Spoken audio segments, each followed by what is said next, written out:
Vous écoutez le Flash Actu, issu de l'épisode S1106 du podcast Faut pas pousser les ISO, diffusé le jeudi 23 octobre 2025.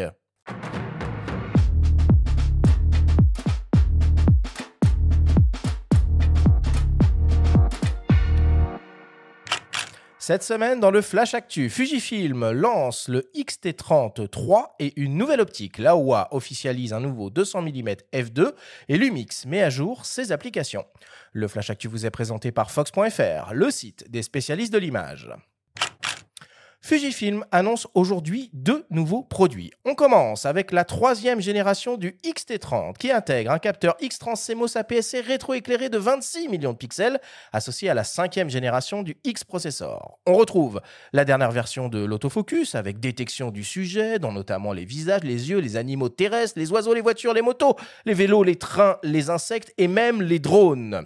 En vidéo, il peut délivrer des séquences jusqu'au 6,3K 30p 422 10 bits. On dispose aussi d'un mode 4K 60p et d'un mode Full HD 240p pour les ralentis. L'appareil, au look rétro assumé avec un viseur central, pèse moins de 400 grammes et est très compact. On retrouve des commandes de réglage en mode manuel, des positions de molette personnalisables, un écran arrière orientable, un flash d'appoint et une poignée grip pour faciliter la prise en main. Il propose aussi naturellement les simulations de film au nombre de 20. Parallèlement à l'annonce de ce nouveau boîtier, Fujifilm lance aussi une nouvelle optique, un zoom ultra compact avec moins de 4 cm d'épaisseur et léger, avec 125 grammes sur la balance, qui offre une plage de focale 13-33 mm, équivalente donc à un 20-50 mm. L'objectif intègre une stabilisation optique et exploite une formule composée de 10 éléments répartis en 9 groupes avec quand même 4 lentilles asphériques et 3 verres ED. Il offre des ouvertures maximales glissantes f3.5-6.3. On écoute Baptiste Soto de Fox Distri nous partager son avis sur l'arrivée de ce nouvel appareil et son positionnement aux côtés du XM5. C'est très bien qu'on ait du choix parce qu'on a deux approches un petit peu différentes sur ces produits.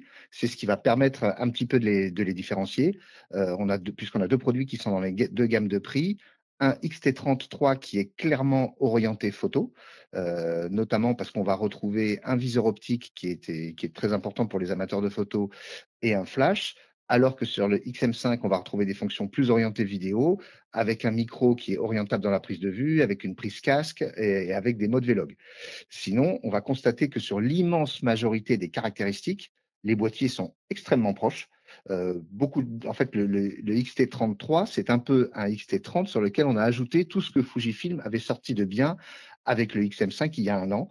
Pour moi, XT30, XM5, on est sur des produits déjà amateurs avertis ou experts, avec des produits qui ont, par exemple, plein de fonctions de simulation de film, qui ont des boutons personnalisables, qui ont des traitements qui sont extrêmement efficaces au niveau des données, enfin un traitement d'image qui est très performant. Pour moi, c'est des boîtiers experts en APS-C qui vont permettre d'être dans la fourchette entre 1000 et 1500 euros en kit, ce qui est la fourchette traditionnelle de ces typologies de produits. Donc pour moi, c'est un très très bon produit de démarrage. Je pense que des gens qui vont être sur de renouvellement de boîtier vont peut-être plus aller chercher des produits comme un XT5. Voilà, on est un petit peu sur un autre secteur avec d'autres types de performances. Mais pour moi, c'est le Dublo XM5 XT30 est le parfait combo pour quelqu'un qui veut démarrer. Dans un premier temps, le produit sera commercialisé uniquement dans sa version nue. La version kit arrivera un petit peu plus tard. On n'a pas encore les dates exactes, mais on sait qu'il y aura un petit décalage entre les deux. Le nouveau Fujifilm X-T30 III est proposé nu au prix de 949 € en finition noir, argent ou anthracite, en kit. Avec le zoom XC 13-33 mm f3.5-6.3 OIS, il est proposé au prix de 1099 €. Les dates de disponibilité ne sont pas encore dévoilées. Laowa a officialisé une nouvelle focale fixe, un téléobjectif 200 mm f2 full frame décliné en monture Sony E Nikon Z ou Canon RF, à utiliser donc avec une bague d'adaptation EFR sur les hybrides EOS R de Canon. L'objectif que nous avons eu la chance de prendre en main au salon de la photo est particulièrement compact et relativement léger. Il mesure environ 17,5 cm de long pour un poids d'environ 1,8 kg. La qualité de construction et le niveau de finition sont remarquables. On retrouve un système de porte-filtre arrière, un bouton personnalisable, un limitateur de plage de mise au point, un colis de fixation trépied orientable et naturellement une protection contre les intempéries. L'objectif s'appuie sur une formule optique composée de 11 éléments répartis en 9 groupes, avec 3 verres à faible dispersion et un verre à haut indice de réfraction. Le constructeur annonce des performances de haut vol en termes de qualité d'image, avec une très importante correction des aberrations chromatiques. L'objectif offre également une ouverture maximale très généreuse f2, associée à un diaphragme à 9 lamelles pour des effets de bokeh extrêmement marqués. Il est muni d'une motorisation autofocus réactive, rapide et précise pour les sujets en mouvement et le suivi de sujets. La distance minimale de mise au point est de 1,5 m pour un rapport de grossissement de 0,15 fois.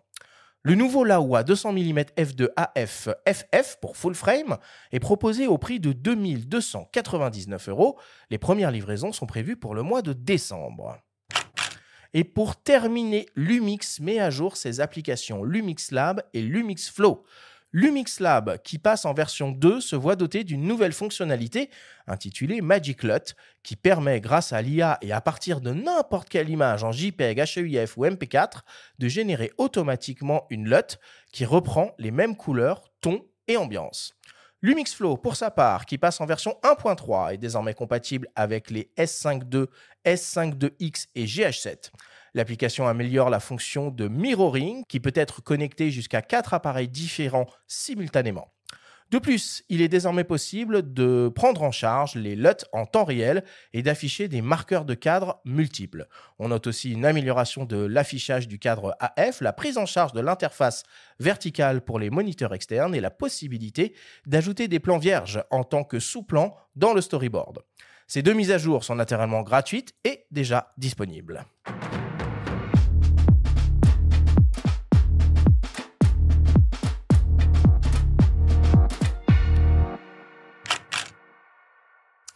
Voilà pour l'actualité cette semaine. Bon, décidément, cette tendance du retour de la PSC grand public, on va dire, destinée aux débutants se confirme. Bon, chez Fujifilm, ça paraît naturel qu'ils ont toujours fait de la PSC, mais on le voit aussi chez d'autres constructeurs.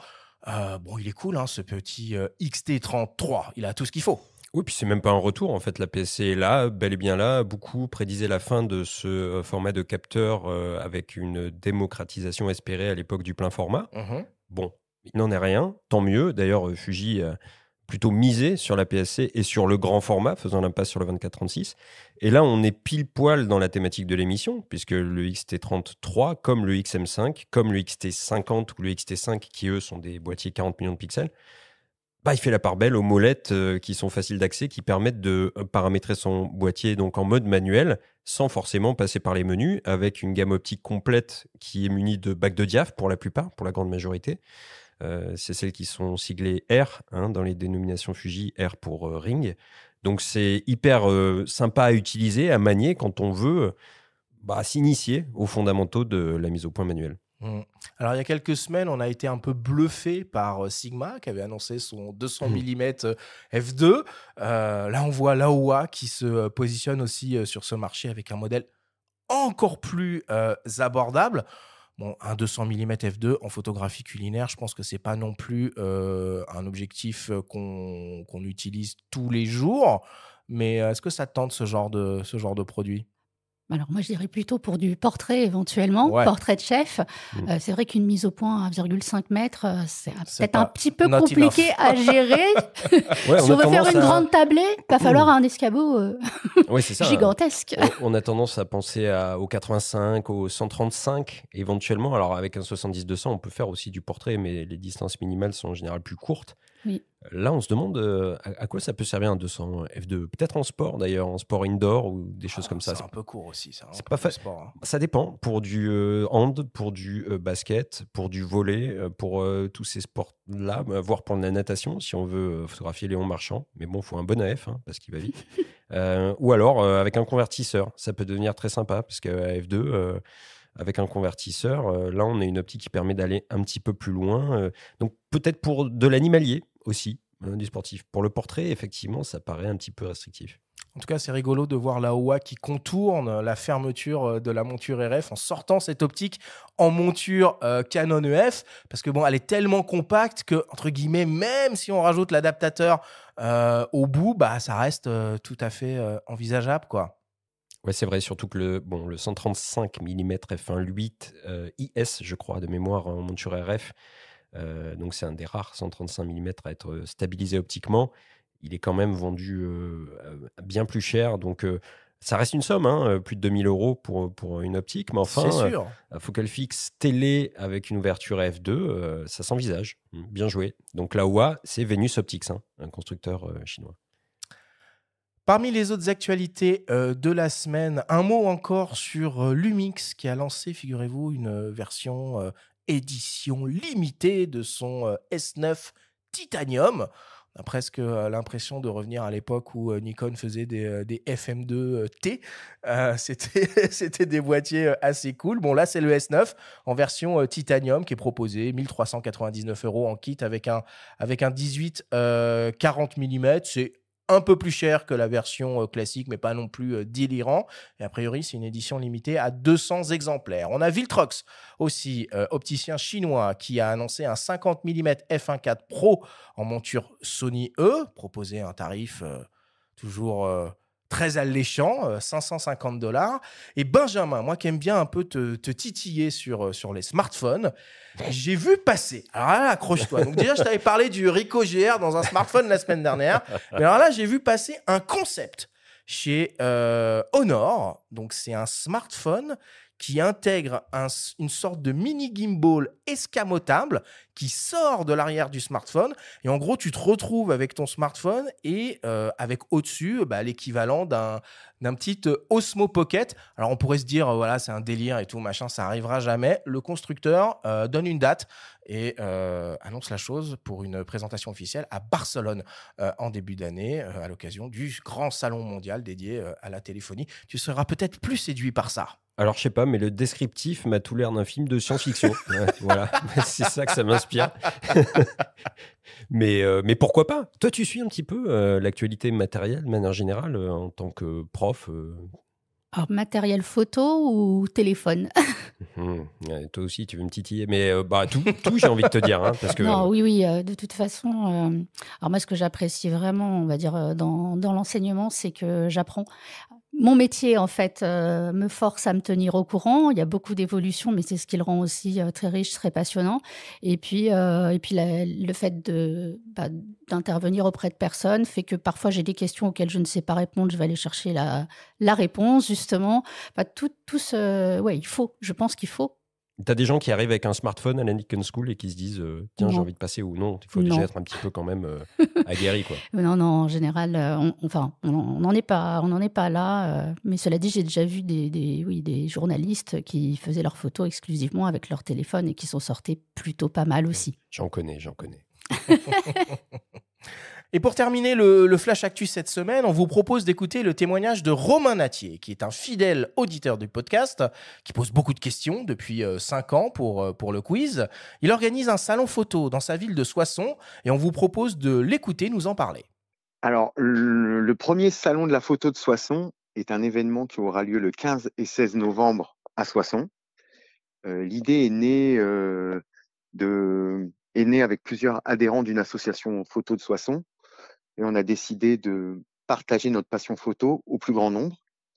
Pour cela, on a décidé d'organiser, on va dire, le premier salon de la photo, qui est surtout orienté exposition et culture photographique. Pour cela, on a de nombreux invités qui vont aussi bien du photographe de street, du photographe de portrait, mais aussi des photographes de paysage, photographes professionnels comme amateurs.